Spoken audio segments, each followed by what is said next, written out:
Christmas Day Kitten by James Herriot. Here we are, we're in our house in Williamsburg, Virginia.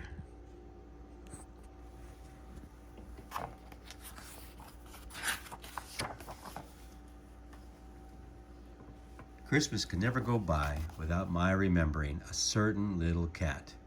I first saw her when I called to see one of Mrs. Pickering's much loved basset hounds.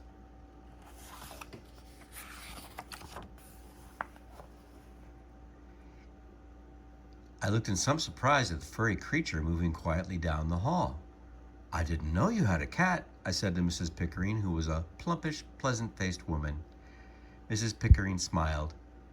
"We haven't, really. Debbie is a stray. She comes here 2 or 3 times a week, and we give her some food. I don't know where she lives." "Do you ever get the feeling that she wants to stay with you?" I asked. "No," Mrs. Pickering shook her head.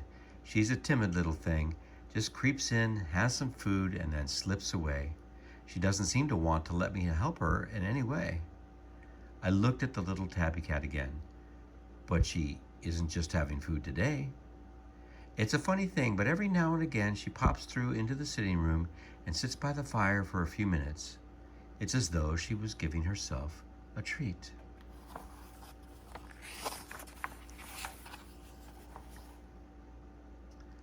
The little cat was sitting very upright on the thick rug which lay in front of the fireplace, in which the coals glowed and flamed. The 3 bassets were already lying there, but they seemed used to Debbie, because 2 of them sniffed her in a bored manner, and the 3rd merely cocked a sleepy eye at her before flopping back to sleep. Debbie made no effort to curl up or wash herself or do anything other than just gaze quietly ahead. This was obviously a special event in her life. A treat. And then suddenly, she turned and crept from the room without a sound and was gone.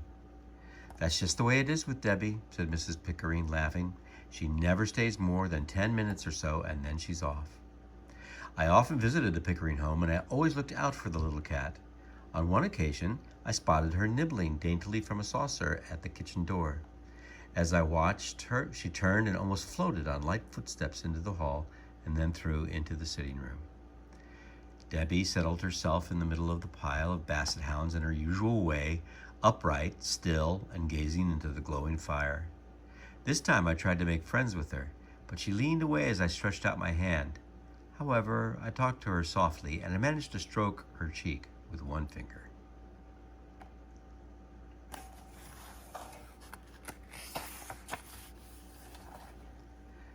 Then it was time for her to go, and once outside the house, she jumped up onto the stone wall and down the other side. The last time I saw was the little tabby figure flitting away across the grassy field. "I wonder where she goes," I murmured. "Well, that's something we've never been able to find out," said Mrs. Pickering.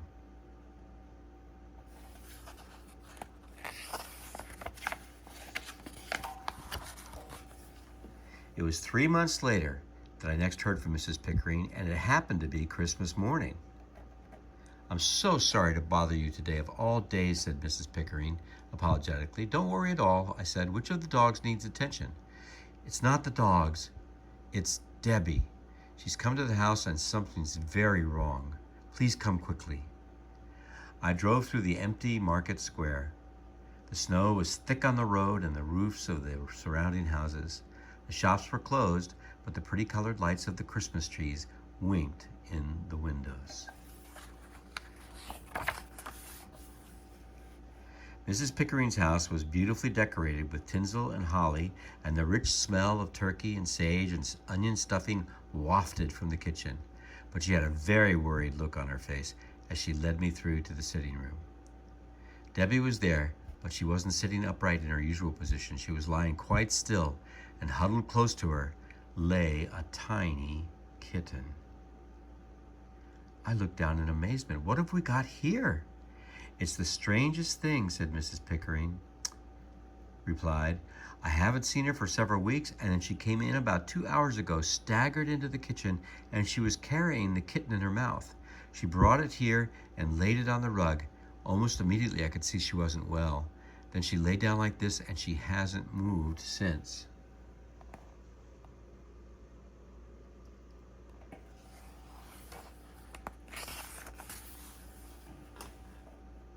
I knelt on the rug and passed my hand over Debbie's body, which Mrs. Pickering had placed on a piece of sheet. She was very, very thin, and her coat was dirty. I knew that she didn't have long to live. "Is she ill, Mr. Herriot?" asked Mrs. Pickering in a trembling voice. Yes, I'm afraid so, but I don't think she's in any pain." Mrs. Pickering looked at me, and I saw there were tears in her eyes. And then she knelt beside Debbie and stroked the cat's head while the tears fell on the dirty fur. "Oh, the poor little thing. I should have done more for her." I spoke gently. "Nobody could have done more than you. Nobody could have been kinder. And see, she's brought her kitten to you, hasn't she?" "Yes, you're right, she has." Mrs. Pickering reached out and lifted up the tiny, bedraggled kitten. "Isn't it strange? Debbie knew she was dying, so she brought her kitten here, and on Christmas Day." I bent down and put my hand on Debbie's heart. There was no beat. "I'm afraid she's died." I lifted the feather-light body, wrapped it in the piece of sheet, and took it out to the car.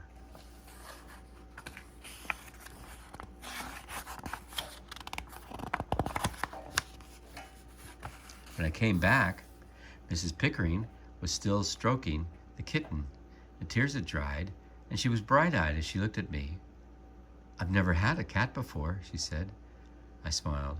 "Well, it looks as though you've got one now."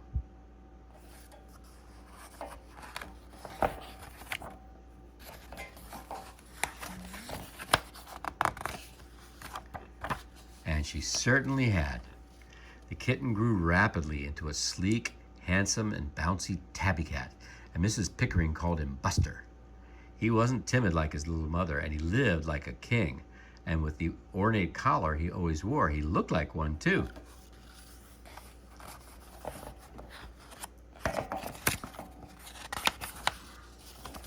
I watched him grow up with delight, but on the occasion that always stayed in my mind was the following Christmas Day, a year after his arrival.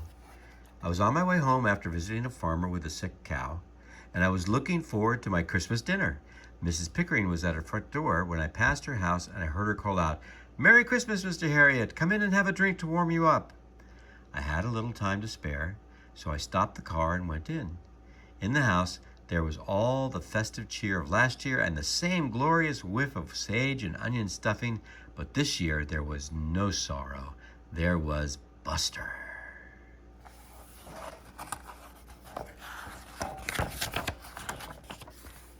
He was darting up to each of the basset hounds in turn, ears pricked, eyes twinkling, dabbing a paw at them, and then streaking away. Mrs. Pickering laughed. "Buster does tease them so. He gives them no peace."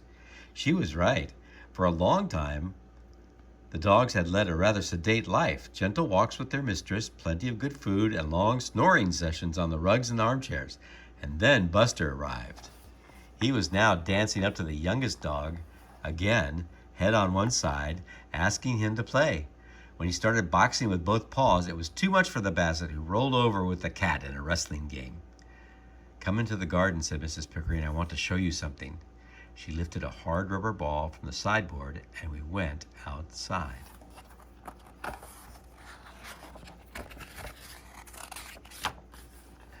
She threw the ball across the lawn, and Buster bounded after it over the frosty grass, his tabby coat gleaming in the sun. He seized the ball in his mouth, brought it back to his mistress, dropped it at her feet, and waited. Mrs. Pickering threw it, and again Buster brought it back.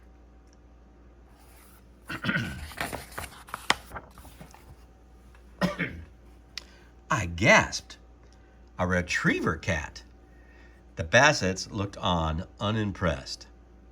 Nothing would ever make them chase a ball, but Buster did it again and again, as though he would never tire of it. Mrs. Pickering turned to me. "Have you ever seen anything like that?" "No," I replied. "He is a most remarkable cat."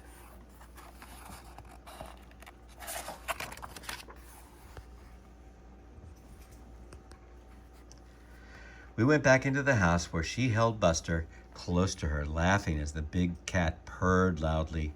I looked at him so healthy and contented, and I remembered his mother who had carried her tiny kitten to the only place of comfort and warmth she had ever known.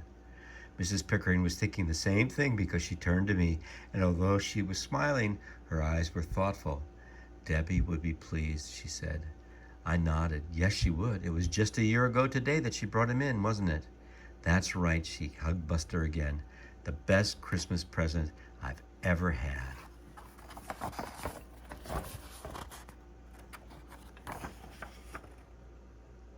The end.